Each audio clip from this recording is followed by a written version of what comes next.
Time is precious, and so are our pets. So time with our pets is extra precious. That's why we started Dutch. Dutch provides 24/7 access to licensed vets with unlimited virtual visits and follow-ups for up to 5 pets. You can message a vet at any time and schedule a video visit the same day. Our vets can even prescribe medication for many ailments, and shipping is always free. With Dutch, you'll get more time with your pets and year-round peace of mind when it comes to their vet care. Go to Dutch.com to get vet care that is always there for just $92 a year. Are you interested in the parts of history that remain a mystery? Do you want to learn more about the historical myths and misconceptions used to prop up false belief today? I'm Nathaniel Lloyd. In my podcast, Historical Blindness, I delve into all of these topics, sharing puzzling tales from the past and examining hoaxes, conspiracy theories, and misremembered events that provide insight into modern politics and religion. New episodes every 2 weeks. Find Historical Blindness on most podcast players and platforms. This episode of Ben Franklin's World is brought to you by DelanceyPlace.com. Did you know that the United States' Declaration of Independence is one of at least 90 declarations of independence? It seems that many states and localities authored declarations of independence for a variety of related purposes. Some declarations, like those written by Virginia and New Jersey, formally ended the old regime within their states, and other declarations simply authorized congressional delegates to vote for independence. With excerpts from Pauline Maier's book, American Scripture, Making of the Declaration of Independence, DelanceyPlace.com asks us to think about why all these documents exist and what it means that our history contains so many declarations of independence. If you think these are fun questions to think about, sign up for DelanceyPlace.com's free daily email. Text nonfiction to 22828 or visit dp1776.com. Welcome to Ben Franklin's World, a podcast about early American history with Liz Covart. The study of history is key to understanding who we are and how we can affect a better future. Ben Franklin's World will introduce you to historical people and events that have impacted and shaped our present-day world. And now, here's your host, Liz Covart. Hello, and welcome to episode 126 of Ben Franklin's World, the podcast dedicated to helping you learn more about how the people and events of our early American past have shaped the present-day world we live in. What happened to the Loyalists who stayed? As we've heard from historians in earlier episodes, about 60,000 Loyalists and 15,000 slaves left the United States after the War for Independence. But what happened to the thousands of Loyalists who, for one reason or another, opted to remain in the United States after the War for Independence? Rebecca Brannon, an associate professor of history at James Madison University and author of From Revolution to Reunion, The Reintegration of South Carolina Loyalists, joins us to explore this question with details about the War for Independence in South Carolina, Patriot plans to reintegrate Loyalists back into South Carolinian society after the war, and details about how Loyalists worked to make amends after the war and earn their way back into society. But first, would you like to meet in person? As it happens, I travel a fair bit every year, mostly around the United States, and I think it would be fun to get together for an informal tea or beer. So I've posted a list of my known travel dates and destinations in the Ben Franklin's World community on Facebook, and I hope that when I land in places like Oneida County, New York, Philadelphia, Ann Arbor, or Anaheim, that we can meet up just to say hi and just to chat. If you're interested in meeting up, join the Ben Franklin's World community by texting BFWorld to 33444 or by clicking on the orange Join Now button on the Ben Franklin's World homepage. This way, we can stay in touch and try to make plans together. Are you ready to find out more about what happened to some of the Loyalists who stayed after the War for Independence? Let's go meet our guest historian. With tidings and wisdom to share about our early American past, here is this week's special guest. Our guest is an associate professor of history at James Madison University. She studies the history and memory of the War for Independence and American Loyalists. And today she joins us to discuss the War for Independence and the reintegration of Loyalists in South Carolina with details from her book, From Revolution to Reunion, The Reintegration of South Carolina Loyalists. Welcome to Ben Franklin's World, Rebecca Brannon. Thank you, Liz. I'm excited. And we're excited to have you because we're anxious to explore the War for Independence in South Carolina, and this will really be our first dedicated investigation of it. Wow. I know it's taken us a while to get down here, but we're here, and I think this will be a really fun conversation. Now, Rebecca's book, From Revolution to Reunion, explores the reintegration of Loyalists into South Carolina society after the War for Independence. But before we investigate this aspect of the post-revolutionary period, Rebecca, would you provide us with an overview of what the Revolution and War for Independence were like in South Carolina?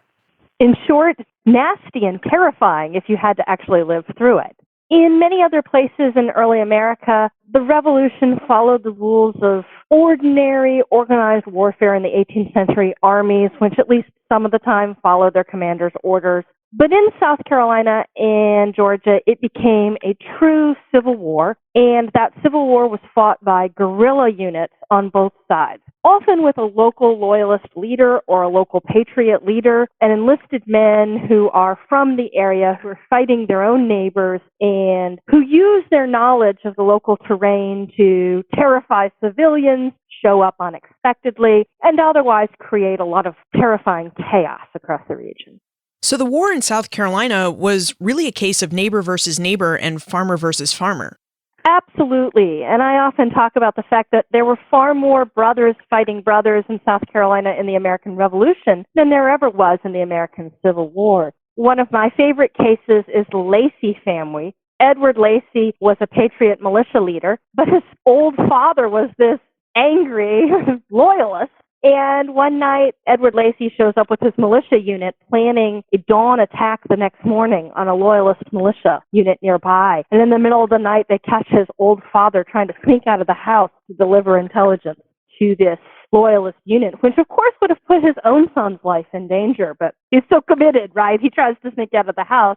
Because he's old, the Lacey family takes pity on him and they just tie him to the bedstead. And here he is through the entire battle the next day, tied to his own bedstead. But if he'd been younger, he probably would have been executed for that. Wow, that's quite a story. Now, do we have any idea of just how divided South Carolina was during the Revolution? It is a great question, Liz, and it's a really hard one to answer since nobody was standing there taking a survey. We certainly have some estimate nationwide. John Adams at the time famously said 1/3 of Americans were loyalists, 1/3 of Americans were patriots, and 1/3 were desperately trying to stay neutral. And there's always been some good evidence behind that. The thing that's always struck me nationwide is probably 20 to 30,000 people left the United States at the conclusion of the war and essentially become loyalist refugees, hoping that the British will set them up somewhere else. But there were probably 500,000 loyalists across the 13 original states. So really, the vast majority of them stay in the United States after the war, and only a small minority, despite how terrible the war was, had to ultimately leave. In South Carolina, the best figure we have is that about 4,000 people left after the war, but not all of them are from South Carolina because it's one of the major ports that the British used to transport these refugees out of the area. Of course, lots of people get dubbed loyalists, even when they did very little. Others, perhaps the best way to measure, is somebody actually a loyalist for men, is do they take up arms? And there we're probably looking at something like 10,000 men who participate actively at some point. As you've looked at a lot of different records to get at who the Loyalists were and to uncover more about their stories, would you tell us whether the historical record reveals whether there was a certain type of person who chose to remain loyal or a certain type of person who opted to rebel as a patriot? We historians have always tried to figure out what predisposed somebody to be a loyalist, but there really isn't anything that seems to fit, especially in South Carolina. The only thing we can say pretty definitively is this is still a society with an awful lot of noblesse oblige. You follow the leader. And so usually in a community, once the leading men of the community had elected a side for whatever reason, and there were a wide number of reasons, then most of the men in the community followed them in. And often if they become a loyalist commander or a patriot commander because it's the elite who serve as officers in the military, then the men in their community will literally serve under them. But all of these other things like religion or whether they're sort of naturally psychologically conservative in the sense they don't like change, none of it really seems to suggest who's going to be a loyalist and who's going to be a patriot. And part of it is because a lot of people just try to stay neutral, which makes sense. A lot of us aren't the kind of people who like to stick our neck out for no good reason. And they're able to do this in South Carolina until 1780, when the British invade the state, take the major city and port of Charleston, and gradually start to subdue the rest of the state. And people are faced with a choice. And if they choose to take what's called British protection, they choose to say, oh, yes, welcome, British. We're so glad you invaded. Well, maybe not, right? But if they say all these nice things, then the British say, we'll guarantee your property rights. Life can go along as it was before, so long as you don't fight. Essentially, they're promised neutrality, and a lot of people find that an attractive option. So one of the things I found when I was researching is a lot of people aren't motivated by what we would understand as ideology or politics. Interesting. But if they weren't motivated by ideology and politics, what actually motivated people to choose a side? It's a great question. Again, some of it is follow the leader. We literally have examples of people who choose to join the side that didn't plunder them first. So they ride off in anger against whichever side plundered their horses first, and that's how they choose allegiances, which is really the marker of a local civil war, rather than what we think of as a learned decision about what kind of government you want. The British sometimes thought that religion predicted who became a loyalist. In fact, one commander, Wims, becomes so obsessed with the idea that the Presbyterians are all terrible patriot supporters that he goes around burning all these Presbyterian churches in the South Carolina backcountry. But there's no actual statistical evidence that they're more likely to be patriots than anyone else. It's the British who become obsessed with this kind of stuff. And what about slavery? Slavery played a huge role in early American history. And I have to wonder, what role did slavery play in South Carolinians' decision on whether to remain loyal or to rebel against Great Britain? It's a great question. And of course, everything in the white society is dominated by the fact that this is a slave society. And white South Carolinians are setting on this huge, restive population of enslaved people. And in South Carolina's low country, there is literally a slave or a black majority. And they depend on the population of what's called the back country to guarantee an overall white majority in South Carolina. And there's always this sense in slaveholding societies that white people can't have too much open anger with each other and too much open disunity, or else the slaves might get the idea that this is a great time for a slave revolt. So there's certainly this always in the background. But civil war comes to South Carolina anyway, even though they're a slave society, and there are slave holders on both sides of the war. And all of them believe that they somehow fight this civil war and keep the system of slavery intact. It's slaves who decide, oh, look, there's open disunity, there's war going on in our state. The British are there. They've got to be a better option than the Americans. We will flee to British lines seeking our freedom. Up to this point, we've talked a lot about the divisive nature of the war. But what was the after effect? In 1783, when the war officially ended, what did South Carolina and its society look like? I was struck first by the physical destruction in the state. A lot of infrastructure, a lot of homes had been burnt to the ground during the war. Crop fields had been destroyed. And there are people at the time who write about the mood of the people matches the physical destruction. One wrote, all is desolation, and it's clear he's talking about the people's mood as well as the reality of destruction. And they desperately want to look forward to a more promising, more prosperous future. And in some ways, that's very American, to always look to the future. But they also have this reality that they've just fought this civil war, that 20% or more of the slave population of South Carolina had fled to British lines during the war, seeking their own freedom. We often call them the Black Loyalists, but they really don't have a lot of choice at the end of the war. They cannot stay in South Carolina. If they stay in South Carolina, they'll either be executed or re-enslaved. And so they take British transportation and end up in Nova Scotia trying to restart their lives there.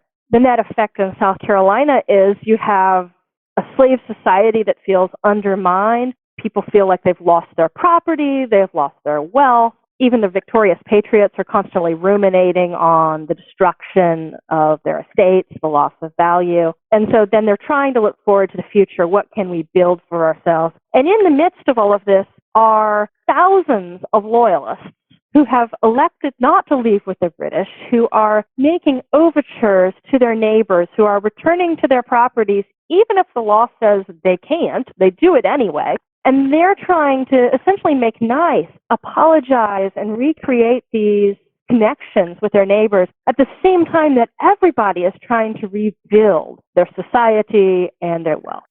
So when did South Carolina patriots start thinking about all of the Loyalists around them? I mean, they have to build a new South Carolina after the war. So when do they start thinking about making amends with Loyalists and using them to help build their new state? That's a great question, and one that fascinated me as I worked on this project. I started with what they actually did legislatively in law. In early 1782, at a time when there's still some fighting going on in the state, and a peace treaty had not even been signed ending the War for Independence, because that won't happen until 1783, they meet and they decide to confiscate the property of some 300 Loyalists.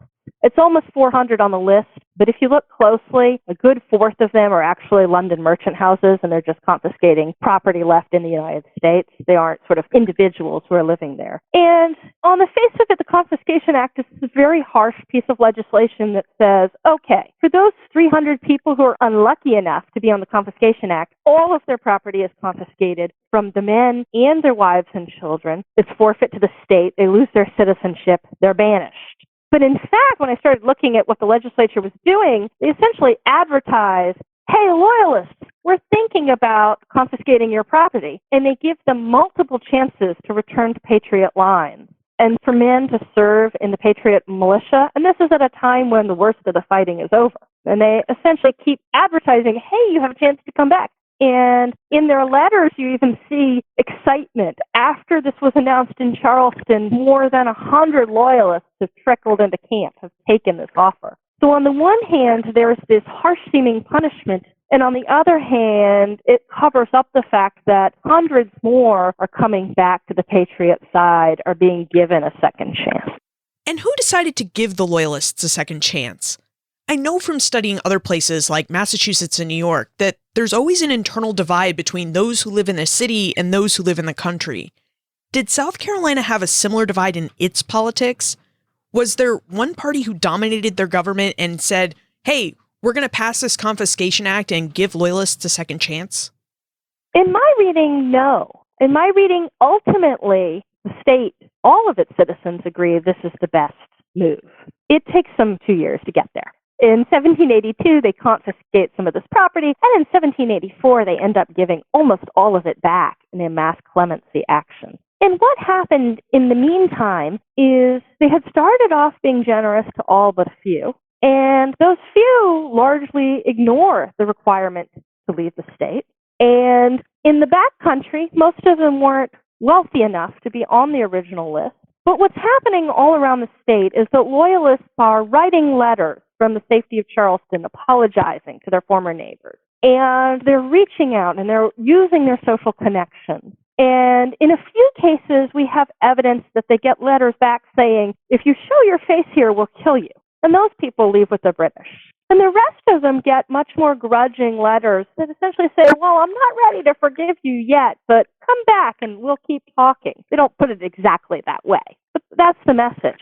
Philip Porcher is in Charleston, and he goes back to his low country plantation on the Santee River. And he's on this Confiscation Act of 1782, and he's told, you're supposed to leave the state. And he just ignores it and goes back to his plantation. And not only that, he gets an official military pass from none other than General Francis Marion, who is the leading war hero in South Carolina and is sympathetic to these Loyalists. And he goes back with this military pass. Don't molest this man, from this major military hero, Marion. And he goes back and he starts writing his neighbors, and he starts visiting his neighbors and apologizing. And by 1783, he's got over 40 neighbors who are willing to sign their name to a petition that he'll ultimately submit to the legislature saying, offer this man clemency. clemency. Give him his property back because we attest that he is of good character and he's a good neighbor, and we're willing to overlook what we now think were small mistakes during the war. And you see this repeated again and again all across South Carolina. This seems to be a really unique situation because when you look at New York and New Jersey, those states passed confiscation acts and their citizens looked forward to confiscating Loyalist property. I mean, they hoped to confiscate property so that they could pay their war debts. What was so different about South Carolina? Why did they give estates back to Loyalists and opt not to put a lot of Loyalists on their confiscation rolls? The reason I laugh is the people who are pushing confiscation to begin with have the same starry-eyed dream that the people in New York have, that if they confiscate these properties, it will solve all the state's financial problems. And you can even see it in the legislative records that they sort of have this slush fund in mind created by sales of confiscated properties, and it's going to allow them to pursue all their pet projects, even at a time that the state is struggling to pay its bills. My favorite one is they vote to provide the whole legislature with mahogany chairs, and they say, well, we'll pay for it out of the confiscation fund. And, of course, there are always people who are acting out of self-interest. My favorite anti-hero, I guess, is Edward Rutledge, who is the Speaker of the General Assembly in 1782, who is the author of the Confiscation Act, who pushes it through, and at the same time his brother is governor of the state. Then, after he gets confiscation, he forms an investment company with a couple of partners, and they pool their money and buy what they see as good deals out of the confiscated estates. So sort of political corruption at its finest at some level. And even though all of this is happening and everybody thinks they're really going to make money out of this, there are a lot of people who start to have second thoughts.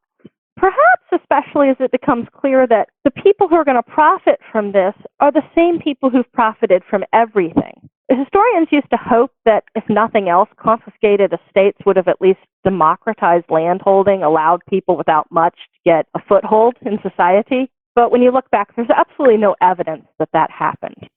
I have to believe that even though the majority of Loyalists got their property back, or never even really experienced a threat of having it taken away in the first place, that South Carolina must have made examples out of at least a few Loyalists.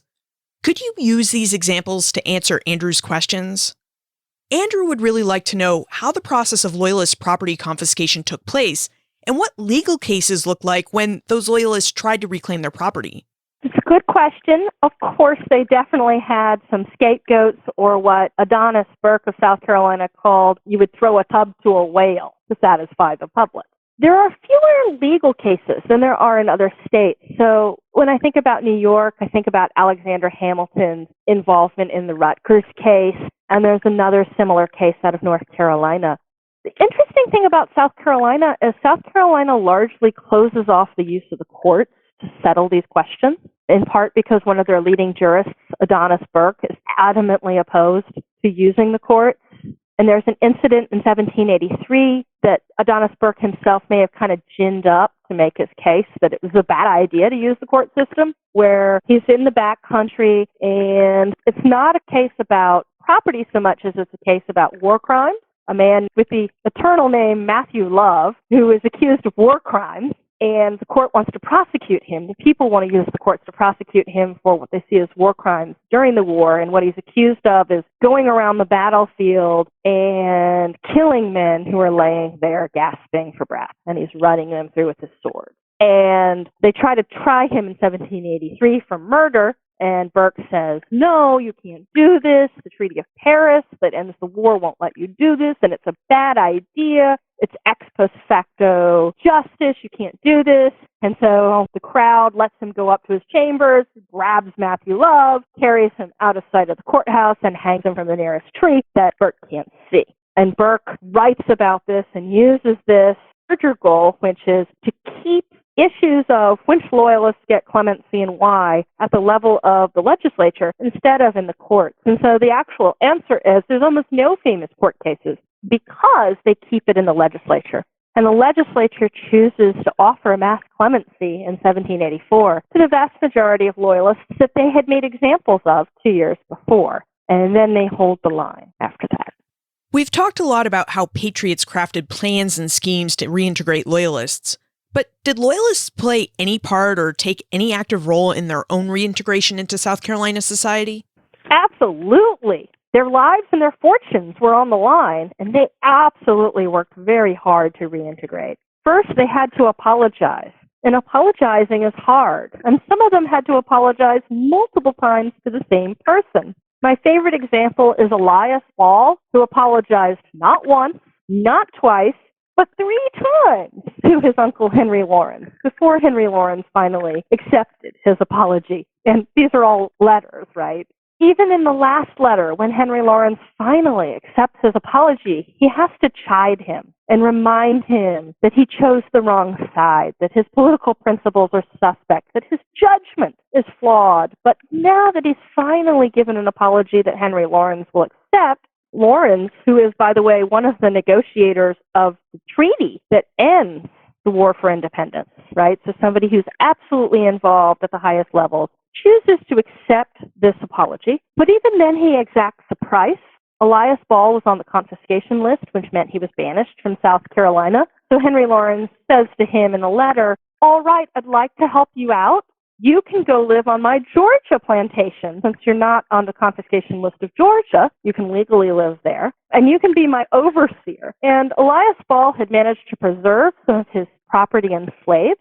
And of course, Henry Lawrence is on the one hand using his considerable political influence to help Ball, and Ball is eventually pardoned and offered clemency in South Carolina. But at the same time, he has to use his property and his efforts as an overseer on Lawrence plantation in Georgia to make Lawrence some money.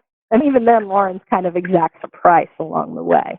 And I find that Elias Ball is not the only loyalist who did this, right? They have to abase themselves, they have to apologize, they have to work very hard to convince the people they live among that they are ready to be reliable, good neighbors, good members of the community. And the payoff for that is, as Philip Porcher, as Elias Ball, and others did, in 1783, they start to petition the legislature for clemency. And the way they actually convince the legislature to give them clemency is they give supporting petitions that are signed by lots of members of their own community, usually patriots.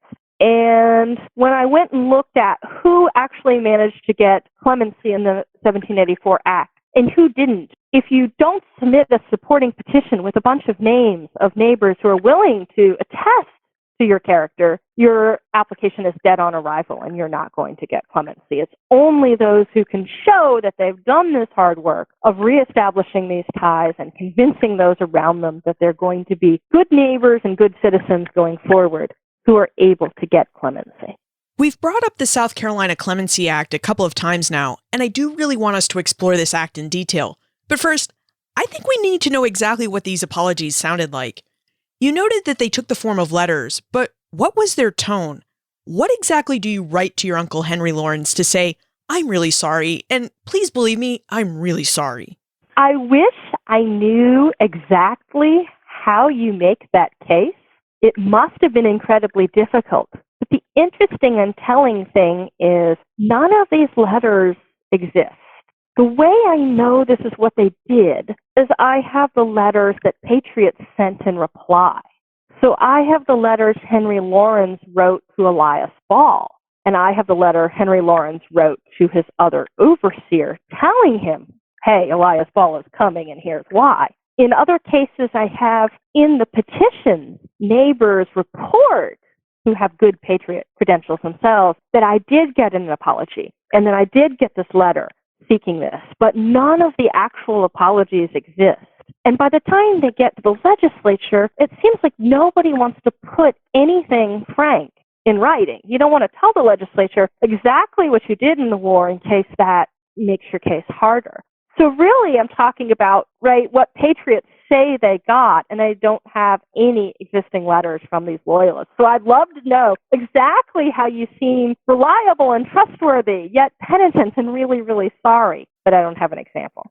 I always hate it when you find information in a letter or some other source only to find out that you can't locate the original letter because it no longer exists.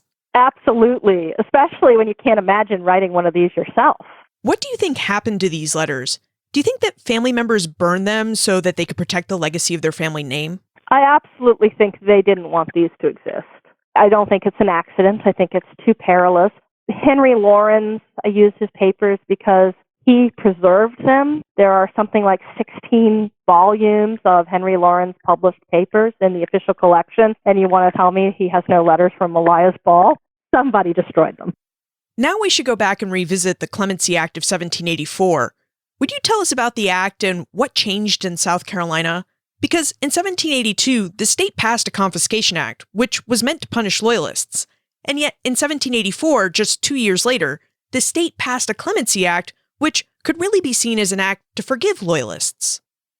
Well, on the one hand, I guess it could make them look a little silly. Part of the clue is even in 1782, they only single out a relative handful of people for punishment. And then they put them through this hard work of apologizing, of abasing themselves, of essentially rebuilding all their social connections in order to make a convincing case in 1784. So what the legislature actually did is they accept these petitions, and this might interest your readers. In the 18th century, a petition isn't just a piece of paper that somebody signed, or as I sometimes joke, toilet paper for the executive washroom. It carries the command that it is read aloud on the floor of a legislature and debated. And so petitions mean a lot more in the 18th century. The South Carolina legislature forms committees, investigates these, they hold publicly advertised hearings where if somebody is really opposed to a particular loyalist getting clemency, they can show up and testify against them. And that's the whole point of having publicly advertised hearings. And in a few cases, people do show up. But in most cases, by this time, the Loyalists have done the hard work of reintegrating, and nobody shows up to oppose them. The better question, as you suggest, is why in the world do they do this? They come to believe that clemency is a smart policy. The thing that Loyalists have to do in South Carolina is establish social ties or reestablish social ties, convince people that they are dependable, good neighbors. And at some level, throwing away good citizens who have these qualities starts to seem foolish. These are people you know. They had a chance to leave. They were determined to stay. They put effort into staying. Of course, their own self-interest makes it easier to stay. Nobody wakes up and thinks, I'd like to be a refugee and go to Nova Scotia. That wasn't anybody's dream plan. But nonetheless, the way South Carolinians come to think about it is these are the people who are among them. These are the people who want to be among them. These are the people who are trying so hard to show why they should stay. It would be foolish to run them off. The only ones they really wanted to run off, they already had. There's a series of public intellectuals. I mentioned Adonis Burke briefly. Another one is Christopher Gadsden. And they make all these arguments saying it would be foolish. It would pervert the very notion of the robust guarantees of citizenship in a democratic society that we're trying to rebuild to create a flawed or limited kind of citizenship such as we are imagining for Loyalists. And I also think it matters a lot that the war had really only come to South Carolina in 1780, and the peace treaties finally signed in 1783. And South Carolina has all these Loyalists who really never leave and are part of the community, albeit in somewhat fractured ways, the whole time. So when it comes time to reintegrate them, they never left. And there they are. And it's easier. I know you're in Boston, and I often use the example of Massachusetts. In Massachusetts, people are forced to leave in 1775 if they're Loyalists. And in Massachusetts, they call them the returnees, which is really telling, right? They try to return a decade later, and by then they have no social ties that are strong enough to make people believe that they really should give them the benefit of the doubt. Would you tell us what the Clemency Act did? It's essentially a legislative act in 1784 that gives all of these Loyalists their property back and their citizenship back. Something like 70% of the people named on the Confiscation Act in 1782 who are not absentee merchant houses get their property back in 1784. And there's a little bit of wavering in 1784. They say, well, maybe some of them should have some lighter punishment. And they double down on something called amercement, which is to say having to pay a one-time tax. I might even dub it reparations, since you were on the losing side of the war and we had to pay taxes to support the war, and the Loyalists benefited from the fact that the Patriots ultimately won the war, but didn't have to pay for it. Now they'll have to pay reparations or their fair share. In most cases, it's 12% of their estate. And I'm fascinated by this amercement and this issue of reparations, in part because it sounds so plausible on the one hand, we'll just give you a lighter punishment. And on the other hand, they never follow through. They back away quickly. The legislature just stops actually collecting these tax payments. One poor man named William Valentine is arrested in 1787 for not paying his amercement payments, and he's absolutely startled. And it's clear reading the record that he's startled because nobody is paying, right? Nobody's paying. Nobody's paid in years. Why did he get singled out one day? And Adonis Burke, who worked so hard to bring about clemency, says the worst possible idea is to create second-class citizens who have some restrictions, who have to pay these reparations. Now you've done the stupidest thing ever, which is to keep them within your own community, the body politic, and yet constantly irritate them and try to turn them into internal enemies. You either forgive them or you don't, but you don't keep them in this middle ground.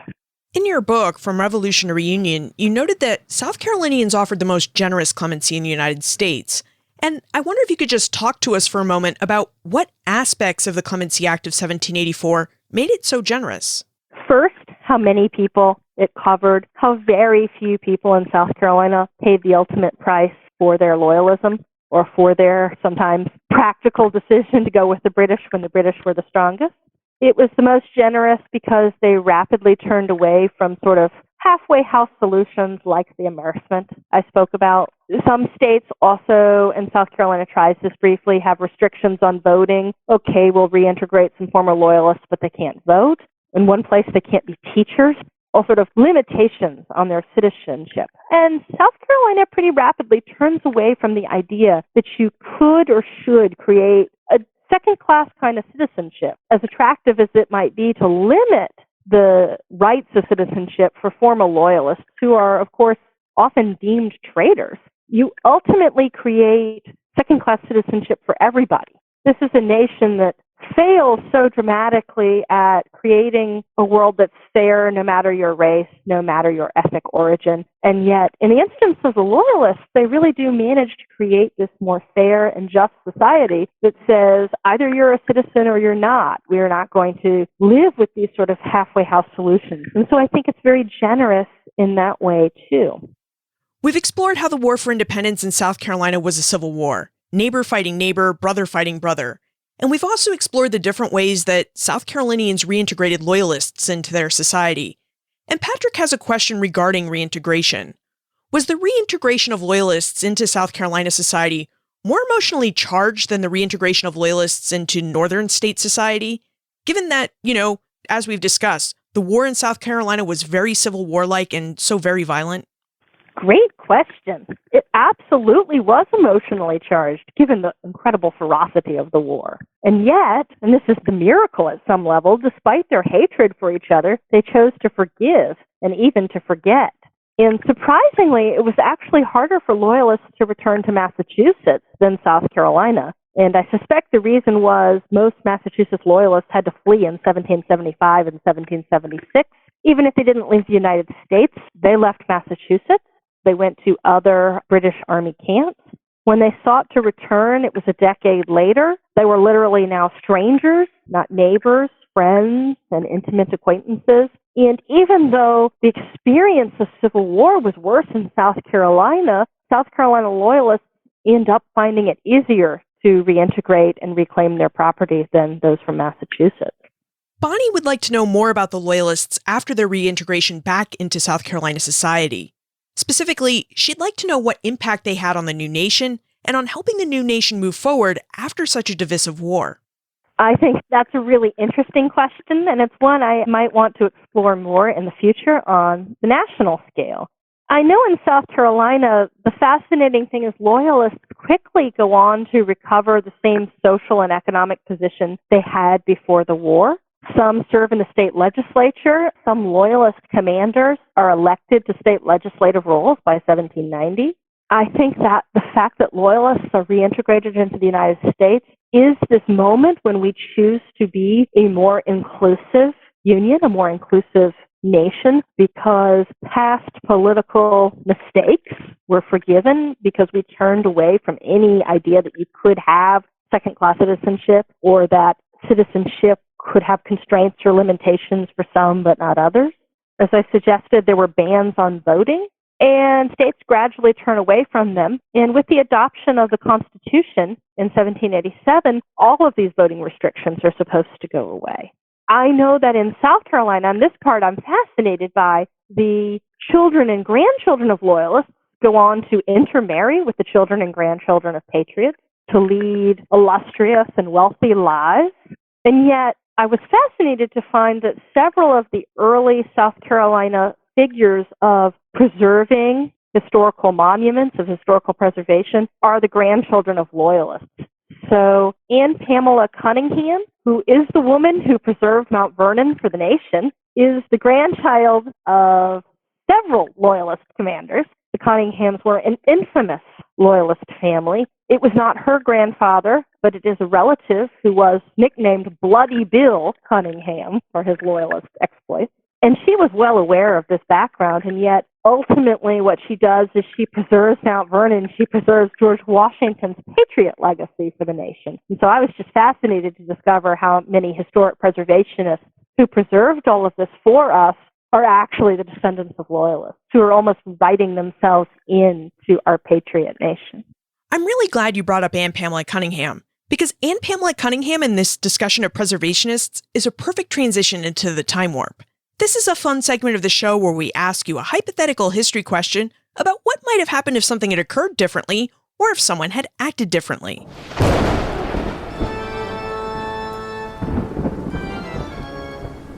The time warp. Historians can't predict the future, but they can speculate about what might have been. Now, at the end of From Revolution to Reunion, Rebecca discusses how South Carolinians actively worked to erase the internal conflict of the Revolution and the actions of Loyalists from their public memory. Rebecca, in your opinion, what might have happened if South Carolinians had kept Loyalists and the violent Civil War South Carolinians experienced during the War for Independence alive in their historical memory? How would an accurate version of the state's War for Independence experience have affected the course of its early republic and antebellum history? A couple of things. If they had taken what I think would have been the stupidest, worst path, if they had readmitted or turned a blind eye to the Loyalists among them, such as the Cunningham family, while continuing to nurture hatred rather than deliberately forgetting these Loyalists among them and their past, I think South Carolina would have been a much less stable society in the 19th century. In the 19th century, South Carolinians talk about, quote, the harmony we were famous for, end quote, and they revel in this idea that they have a harmonious political and social culture. And I think they would have been a less stable society if they had nurtured hatreds of white people amongst them. And I think we might very well have seen more slave rebellions in South Carolina had they showed this open disunity, had they made this decision. Nat Turner's rebellion, the one that shook the South, Nat Turner was from Virginia. But I think they could have found Nat Turner in South Carolina had circumstances been different like this. If they'd hated the Loyalists and refused to readmit them, but at least remembered it accurately, I think American citizenship might have been diminished. I think that is a crucial moment in American history when a group of Americans decided that citizenship is an all-inclusive, all-in or all-out package. You don't get to create second-class citizenship. Now, I know that it's been done at times and places. Black men supposedly got the vote by constitutional amendment and Reconstruction, and then were denied it for a very long time. I recognize that this sounds starry-eyed and pie in the sky, but it is a definitive moment when Americans decided you could not create legal second-class citizenship. And I think the last thing is, at the very end of the book, I suggest that South Carolinians made their society, or at least white society, more harmonious and more inclusive and stronger by choosing to reintegrate all of these Loyalists and then forget about that reality as fast as possible.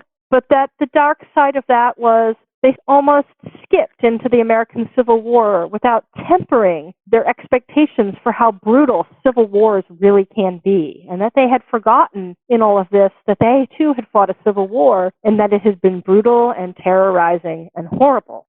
I don't think they would have magically avoided the Civil War, but I do think they might have been more cautious, tempered their expectations, and not showed the zeal for entering a civil war if they had remembered what it had been like literally only 2 generations before.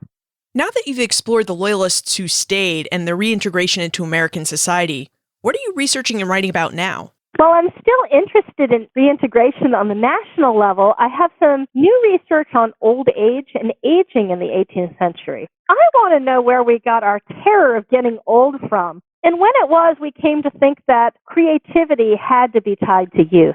That's fascinating, and as I'm getting older, I'd kind of like to know the answer to that question too. I would too, and I have this theory that it's the embrace of the Enlightenment and the American Revolution when we commit to this idea. Do you have a website or a place with more information about how we can contact you if we have any questions about loyalism or the War for Independence in South Carolina? I would love to speak to some listeners. You can always go to my James Madison University page, and that has my email address. I tweet at RNBrannon, and I do have a website, RebeccaBrannon.com. Rebecca Brannon, thank you for joining us to discuss the War for Independence, loyalism, and how some Loyalists were reintegrated into American society. Thank you for having me. I enjoyed this conversation, Liz. The War for Independence in South Carolina was brutal. Neighbor fought neighbor, and more brothers fought each other in this war than they would in the later Civil War during the 1860s. And yet, most Loyalists chose not to leave the United States with the British. They chose to stay, which raises a really big question. How do you heal such a fractured and divided society? As Rebecca noted, it was a process. In South Carolina, we can see that patriots certainly sought to punish those who chose Great Britain over the United States. In 1782, South Carolinians passed a Confiscation Act designed to confiscate the property of those who supported the crown. However, it didn't take South Carolinians long to realize that the best way to repair their state after the war was to heal and unite its people. So, in 1784, they passed a Clemency Act, which encouraged people to reach out to their friends, family, and community members and make amends. Now, just as the war had been fought in personal ways on the ground, making amends took on a similar form. South Carolinians reached out to each other and overcame their former political differences just so that they could move on and build a new nation and state. And I think this is pretty interesting because we often read about war and reconciliation as though they are distant, impersonal acts. And yet, Rebecca just showed us, at least during and after the War for Independence, both war and reconciliation were actually very close and personal acts. Look for more information about Rebecca, her book From Revolution to Reunion, and notes for what we talked about today on the show notes page, benfranklinsworld.com/126. If you enjoy thinking about history, sign up for DelanceyPlace.com's free daily email. Text nonfiction to 22828 or visit dp1776.com. And each day, they'll put a new thought-provoking excerpt from a book right in your inbox. Finally, if you had been a Loyalist during the Revolution, what would your apology letter to Patriot friends and family members have looked like? Send your answers to liz@benfranklinsworld.com, tweet me @LizCovart, or tell us about it by posting a comment in our listener community on Facebook. And remember, never leave till tomorrow that which you can do today.